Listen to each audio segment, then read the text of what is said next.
Good morning बच्चों आज हम संस्कृत दिग्दर्शिका का पहला पाठ भोजस्योदार्यम पढ़ेंगे, यानी कि भोज की उदारता। तो बच्चों शुरू करते हैं चैप्टर। ततः कदाचित द्वारपाल आगत्य महाराजम भोजम प्राहत कि तब इसके बाद तभी द्वारपाल ने आकर महाराज भोज से कहा, देव कौपिनावशेषो विद्वान द्वारी वर्तते, कि लंगोटी मात्र पहने हुए एक विद्वान द्वार पर उपस्थित है। राजा प्रवेश्य इति प्राह, राजा ने कहा प्रवेश कराओ। ततः प्रविष्ट स कवि भोजम आलोक्यम अद्य में दरिद्रे नाशो भविष्यतीति मत्वा तुष्टो हर्षाश्रुणि मुमोच। तब प्रवेश करके उस कवि ने भोज को देखकर कहा, अद्य में आज मेरी दारिद्र्य नाशो, दरिद्रता का नाश होगा, ऐसा मानकर संतुष्ट हुए उसने हर्ष के आंसू गिरा दिए, यानी कि वे प्रसन्नता के कारण रोने लगा। राजा तमालोक्य प्रह, राजा ने उसे देखकर कहा, कवे किम रोदिशीति, कवि क्यों रोते हो। ततः कवि रहा राजन, तब कवि ने कहा, राजन आकर्ण्य मद गृह स्थितिम, कि राजन मेरे घर की स्थिति को सुनो। अये लाजानुच्चै पथि वचनम आकर्ण्य गृहिणी, शिशो कर्णो यत्नात् सुपिहितवती दीन वदना, कि मेरी दीन वदन यानी कि दीन मुख वाली गृहिणी पत्नी ने आज पथिक रास्ते में यानी कि मार्ग में खील ले लो, लाजानुच्चै खील ले लो, ऐसे वचनों को सुनकर शिशु कर्णो यत्ना सुपिहितवती, शिशु के यानी कि पुत्र के कानों को यत्न पूर्वक बंद कर दिया। मयि क्षीणोपाय यद कृतम दृशाश अश्रु बहुले, तदंता शल्यम में त्वमसि पुनरुद्ध अर्धुतमुचिता। उस समय मुझ साधनहीन को, क्षीणोपाय कि मुझ साधनहीन को देखकर दृशाश अश्रु बहुले, उसकी अश्रु पूरित दृष्टि को देखकर कि जो उसके आंसू से भरी दृष्टि थी, तदंता शल्यम वह मेरे हृदय में कांटे के समान, शल्यम यानी कि कांटा, कांटे के समान चुभ गई, जिसे पुनरुद्ध और तुमुचिता कि आप ही निकालने में समर्थ है।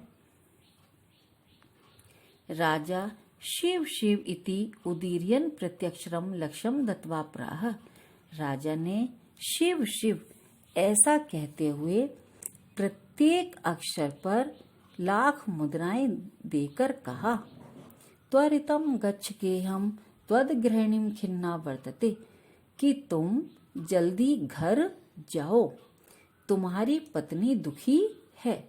अन्यदा भोजे श्री महेश्वरम नमितु शिवालयम अभ्य गच्छत, दूसरे दिन भोज श्री महेश्वर के मंदिर में नमितुम नमस्कार करने के लिए शिव मंदिर गए। तदा कोपी ब्राह्मणे राजानम शिव सन्निधौ प्राह देव, तब किसी ब्राह्मण ने राजा को शिव के समीप स्थित हुआ देखकर कहा, अर्ध दानव वैरिणा गिरिज्या अप्यर्ध शिवस्याहृतम देवेथम जगति तले पुरहरा भावे समुन मिलति, कि शिव का आधा भाग, अर्धम यानी कि आधा, दानव वैरी दानवों के शत्रु विष्णु ने, और आधा भाग गिरिजा यानी कि पार्वती ने ले लिया, कि शिव का आधा भाग दानव वैरी यानी कि दानवों के वैरी विष्णु ने और आधा भाग पार्वती ने ले लिया। देवेथम जगति तले पुरहरा भावे, तो संपूर्ण धरती तल पर, यानी कि संपूर्ण धरती तल पर पुरहरा शिव का अभाव दिखाई देने लगा, जिसे देखकर गंगा सागरम अमरम शशिकला नागाधिप क्षमातलम सर्वज्ञत्व अधीश्वरम त्वं गता त्वाम माम तु भिक्षाटनम। गंगा सागर में, चंद्रमा शशि यानी कि चंद्रमा अंबरम आकाश में, नागाधिप क्षमातलम नाग रसातल में चले गए। सर्वज्ञता और उनकी सर्वज्ञता आप में आ गई। त्वं माम तु भिक्षाटनम, और मेरे पास उनका भिक्षाटन यानी कि भिक्षा मांगना, यह उनका गुण मेरे पास आ गया। राजा तुष्टे तस्मै प्रत्यक्षरम लक्ष्यम ददौ। राजा ने संतुष्ट होकर उसके प्रत्येक अक्षर पर लाख मुद्राएं दी। अन्यदा राजा समुपस्थिताम सीताम प्राह। दूसरे दिन राजा ने अपने समीप स्थित हुई सीता से कहा, देवी प्रभातम वर्ण्यति। देवी प्रभात का वर्णन करो, यानी कि प्रभात काल का वर्णन करो। सीता ने कहा, विरल विरला स्थूलास्तारा कला विसज्जना मन एव मुने सर्वत्रैव प्रसन्नम भूनभ। कि बिरल बिरला, कि कोई कोई स्थूलास्तारा मोटे मोटे तारे ऐसे दिखाई दे रहे हैं जैसे कलाविव सज्जना, जैसे कलयुग में सज्जन। मन एव मुने, और मुनियों के मन के समान। सर्वत्र प्रसन्नम भूनभ, आकाश प्रसन्न दिखाई देता है, अर्थात आकाश भी निर्मल हो गया है। अपसरति चेध्वांतम चित्तात सतामेव दुर्जना।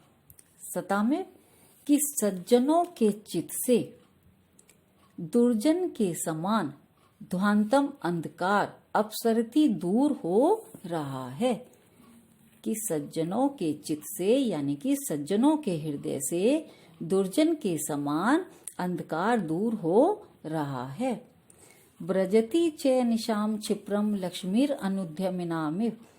और अनुद्यमी पुरुषों के पास से, अनुद्यमी यानी कि आलसी, कि अनुद्यमी पुरुषों के पास से लक्ष्मी के समान, यानी कि धन के समान, निशाम रात्रि, क्षिप्रम शीघ्रता से, ब्रजति भागी जा रही है। अर्थात कि आलसी मनुष्यों के पास से धन के समान रात्रि शीघ्रता से भागी जा रही है, अर्थात मतलब रात्रि समाप्त हो रही है। राजा तस्य लक्ष्यम दत्वा कालिदासम प्राय। राजा ने उनको भी लाख मुद्राएं देकर कालिदास से कहा, सखे मित्र त्वम अपि प्रभातम वर्ण्य इति। मित्र तुम भी प्रभात का वर्णन करो। तते कालिदास से प्रह। तब कालिदास ने कहा, अभूत प्राची पिंगा रसपतिरी प्राप्य कनकम गतच्छायाश्चंद्रो बुधजन एव ग्राम्य सदसी। कि पूर्व दिशा में, प्राची पूर्व दिशा में, पिंगा पीली, रसपति पारे के समान, प्राप्य कनकम, कनक यानी कि सोना, कि पूर्व दिशा स्वर्ण को प्राप्त कर, यानी कि सोने को प्राप्त कर पारे के समान पीली हो गई है। गतच्छायाश्चंद्रो बुधजन एव ग्राम्य सदसी। ग्राम्य सदसी, कि गंवारों की सभा में विद्वानों के तरह या विद्वानों के समान चंद्रमा की, गतच्छायाश्चंद्रो, चंद्रमा की छाया भी कांतिहीन हो गई है। कि जैसे गंवारों की सभा में विद्वानों का कोई काम नहीं होता, उसी प्रकार से चंद्रमा की छाया भी अब कांतिहीन हो गई है। क्षणम क्षीणास्तारा निरपते इवानुद्यम पराहा। कि अनुद्यमी यानी कि आलसी तो अनुद्यमी राजाओं की तरह क्षीणस तारा, तारे भी क्षण भर में क्षीण हो गए हैं। कि अनुद्यमी राजाओं की तरह तारे भी क्षण भर में क्षीण हो गए हैं। ने दीपा राजन्ते द्रविण रहिता नामेव गुणाहा।